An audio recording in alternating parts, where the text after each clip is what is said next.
All this week, we've been bringing you my exclusive interview with Tesla CEO Elon Musk.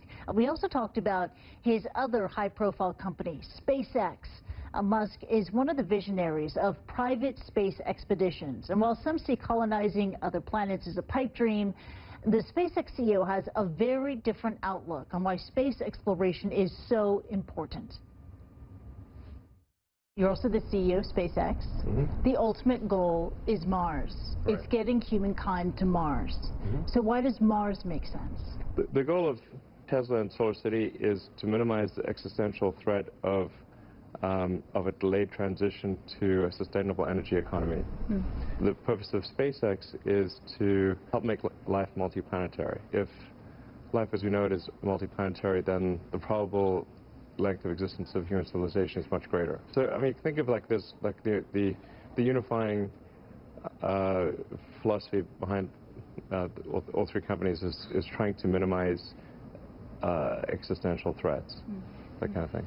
So. And I see that, but Mars and... Why Mars instead of something else? No, but how I see Mars being your destination is sort of a backup plan for humankind, right? I think there are two main motivations for Mars. I mean, one is the sort of defensive reason of saying, okay, if something were to happen to Earth, is life as we know it, does it end? Or if it's on another planet, then it probably doesn't end. A multi-planet civilization is likely to last a lot longer than a single-planet civilization. The other part of it is it would just be an incredible adventure. Yeah. And it would be very exciting. And even if somebody never planned to go to Mars, just following the progress, I think, would vicariously would be quite inspiring. Yeah. And I do think it's important that we have things that inspire us. It can't just be about solving, miserable problems all the time, because why get up in the morning? What's your advice to encourage people to do the hard stuff and to invent the hard stuff for the betterment of humankind?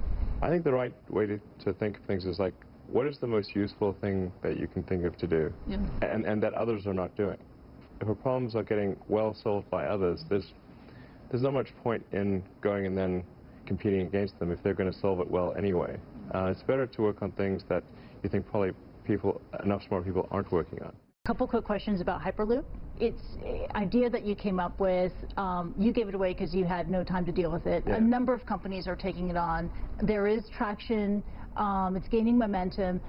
If it does roll out successfully in California, do you see other applications around the world? The only thing that I'm involved in actually with respect to Hyperloop is we're building a little test track, and we're funding an annual student competition, which is really just to encourage thinking in new modes of transportation.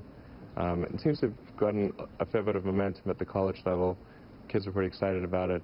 So it's basically the only part that I'm involved in is just trying to get kids excited about new transport technology. Yeah, you quite famously gave the idea away because you had no time for it. Do you have other ideas that you have no time for? Well, I mean, I do think it's possible to create something very exciting in electric aircraft.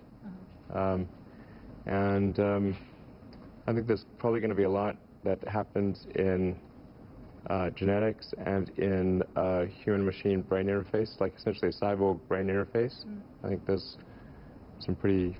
The so-called singularity? Singularity, well, that's sort of more relating to deep AI.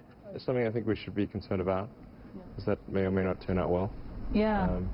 You've expressed your reservations about AI and your fears about that. Yeah, I just think the singularity is probably the right word, because we just don't know what's going to happen once there's intelligence substantially greater than that of a human brain. Yeah, and do you think, I mean, because there's been a lot of sci-fi about AI, series like Humans, etc.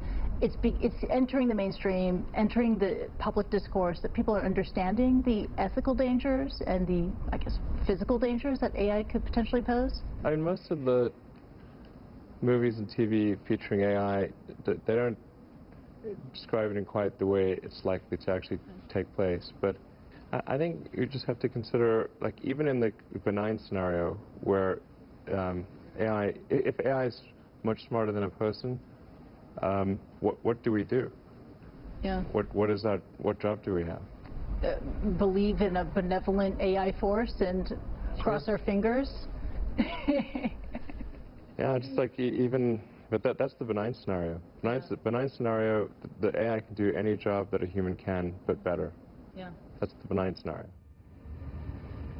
Plummeting oil prices.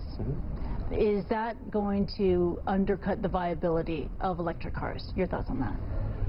Well, it definitely reduces the power of the economic forcing function to go electric if oil is at decadal lows. I think in the case of Tesla, it probably affects us a little bit less because we have quite significant product differentiation.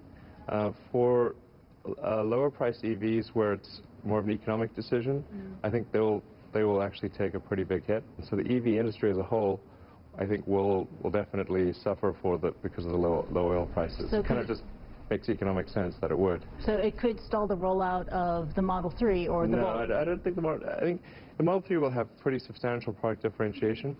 So you essentially have to say, like, okay, here's the value. The value is a certain level, and then the price is a certain level. So as long as the value and the price make sense relative to each other, a product will be fine. A question about Solar City. You're also the chairman of Solar City, where you're launching solar panels, building out solar panels and systems. Why does solar make sense? The people of Earth will have to make a decision. To what degree do they, are we willing to sacrifice the future for the present? Yeah. The overwhelming opinion of the scientific community is that we should not put billions of tons of carbon into the atmosphere, which is what we're doing. But unless we change the rules, because the rules currently strongly favor hydrocarbons, unless we change the rules, I think we're in for a really rough future. I mean, is that in the back of your mind of how you can seduce the public to buy into a low-carbon future when it's so easy with low oil prices that they don't need to go solar, they don't need to go electric? So you got to make it cool for them. You got to make it enticing for them. Well, that's what we try to do with Teslas. We're trying to make the electric car so compelling that you don't care about about cheap gas. It's harder, I think, on the solar front because electricity is more of a commodity. There's not like different types of electricity. It's essentially a commodity. I mean, fundamentally, we have a delayed gratification issue collectively as a species. Like, are we willing to sacrifice the near term for the long term or not? I mean, at some point we will have no choice because we'll run out of hydrocarbons to mine and burn, and we'll have to transition to a sustainable energy economy. So sooner or later, we've got to go towards a solar electric future. It's better for the future of Earth if we go sooner than later. China is the world's largest auto market. China is also the world's biggest carbon emitter. Do you think China realizes and understands how much it needs your technology? Well, I think there's an understanding by the Chinese government that electric vehicles are very important to the future. In order to have clean air in cities, you have to go electric. And so the policies and initiatives of the national government are increasingly favoring that outcome. The challenge for Tesla, I think, is to figure out local production, because right now our cars in China they come in with quite a high import duty, and we're not eligible for local incentives. So all of our sales in China are effectively at quite a high penalty. But that will be alleviated once we move to local production. Yeah, you have the upcoming more affordable Model 3 coming out. Is that going to be made in China? It will eventually be made in China. I think the thing that sometimes is not obvious for Tesla is that we're actually a very tiny company. Our total production last year was only 50,000 cars compared to global production of 90 million for all car makers. So there's only so much we can do at one time. If it was possible for us to do local production in China sooner, we would, but I think it's probably going to be close to 3 years before we can achieve that outcome. Now, the Model 3 will be a real test for Tesla. That's when you're going to see if the EV, the electric car, can go truly mainstream. Are you confident? Actually, I do feel pretty optimistic about the Model 3.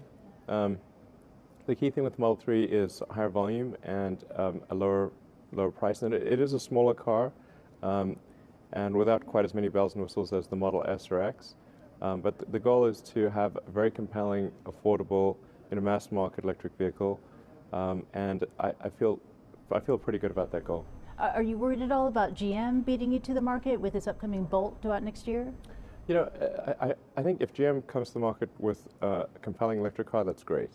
You know, the goal of Tesla from the beginning has been to accelerate the advent of sustainable transport. So, you know, I think if GM or any other company comes out with compelling electric cars, that's good for the world, and you know, we would applaud them.